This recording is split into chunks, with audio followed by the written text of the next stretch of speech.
আপনি যেহেতু ডিভিএ এবং হচ্ছে গিয়ে ব্রোকারেজ হাউসের সাথে আছেন, সেহেতু বিনিয়োগকারীদের সরাসরি আসলে প্রতিনিধিত্ব আপনি করেন। কেমন আছে আসলে বর্তমান বাজারের বিনিয়োগকারীরা? আসলে এটা তো বলার অপেক্ষা রাখে না জেরিন। বিনিয়োগকারীদের অবস্থা আসলে তথৈবচ অবস্থা। মানে এরকম সিচুয়েশন আমার ২০ বছরের ক্যারিয়ারে আমি বিনিয়োগকারীরা এত হতাশাগ্রস্ত এবং তার এত মূলধন তাদের যে লস, এরকম কোনো সিচুয়েশন কখনোই হয়নি। তো এটা আসলে খুবই দুঃখজনক বিষয় এবং বিনিয়োগকারীরা যে কবে এখান থেকে রেহাই পাবে সেটাও কিন্তু আসলে আমরা বলতে পারছি না। বিকজ আপনি দেখেন বিনিয়োগকারীরা লাস্ট 2-3 ইয়ার্সে যে শেয়ারগুলো কিনেছিল, সাপোজ একটা শেয়ার ১০০ টাকায় ছিল, সেই শেয়ারটা চলে আসছে 5 টাকা বা 60 টাকা। তো এখানে তার মানে কি আপনার 10 টাইমস কমে গেছে।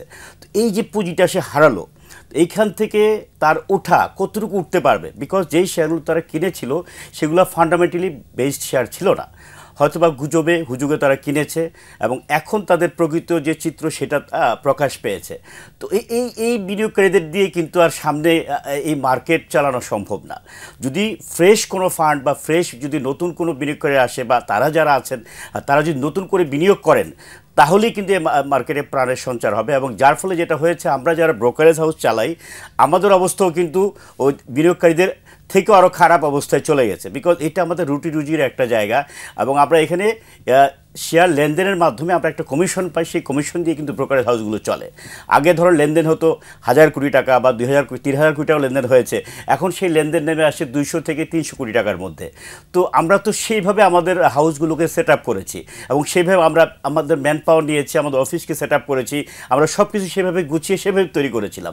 তো আমাদের তো একটা মান্থলি একটা ব্রেক ইভেন একটা অ্যামাউন্ট আছে।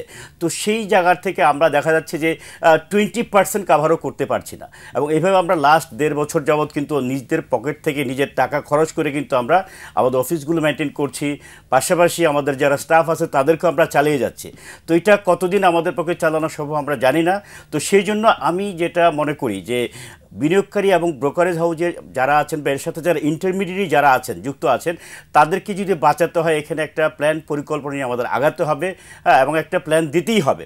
এবং আপনি দেখেন যে প্রায় 1 বছর হয়ে যাচ্ছে, নতুন একটা রেজিম আসলো এবং নতুন কমিশন গঠন হলো, দেশে একটা ভাবলাম যে আমরা একটা বড় পরিবর্তন আসবে, কিন্তু ক্যাপিটাল মার্কেটে তার কোনো দৃশ্যমান কোনো কিছু আমরা দেখতে পেলাম না কিন্তু। এবং দেখেন যেই হাল ছিল সেই হালেই আছে, লেনদেনের কোনো গতি নাই, কোনো কিছুতেই কোনো পজিটিভ কিছু নাই। তো এইভাবে চলতে থাকলে তো আসলে সমস্যা। এবং দেখেন আইপিওর যে বিষয়টা, একটা আইপিও কিন্তু আসছে না। এবং ব্রোকারেজ হাউসগুলো বেসিক্যালি এখানে যেটা হয় যে যখন নতুন একটা আইপিও হয় তখন কিন্তু একটা হাউসগুলোতে একটা চাঞ্চল্য তৈরি হয় এবং বিনিয়োগকারীদের মধ্যে একটা কিন্তু একটা স্বতঃস্ফূর্ততা তৈরি হয়। এবং আপনি খেয়াল আছে কিনা, যখন গ্রামীণ ফোন আসলো তখন কিন্তু মার্কেটে একটা ভাইব্রেন্সি তৈরি হলো। তো এরকম আমরা যেটা চাচ্ছি এখন, যে আপনি যদি ফান্ড দিতে না পারেন, ফ্রেশ ফান্ড যদি নাও দেওয়া যায়, আপনি ফ্রেশ ইস্যু দেন, ভালো যদি ইস্যু দেওয়া যায়, মার্কেটে কিন্তু একটা চাঞ্চল্য তৈরি হবে এবং একটা পোলারাইজেশন হবে। তখন মার্কেটে নতুন বিনিয়োগকারী আসবে এবং সেটাকে আমরা তখন আলটিমেট একটা ভালো দিকে নিয়ে যেতে পারবো।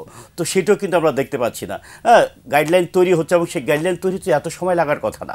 তো এই বিষয়ে আমার মনে হয় যে যারা রেগুলেটরি বডি আছেন এবং এখানে আরও অনেকগুলো মানে আপনার কমিটিও গঠন হয়েছে, তাদের কাজগুলি তারা যদি দ্রুত করে তাহলেও কিন্তু হয়।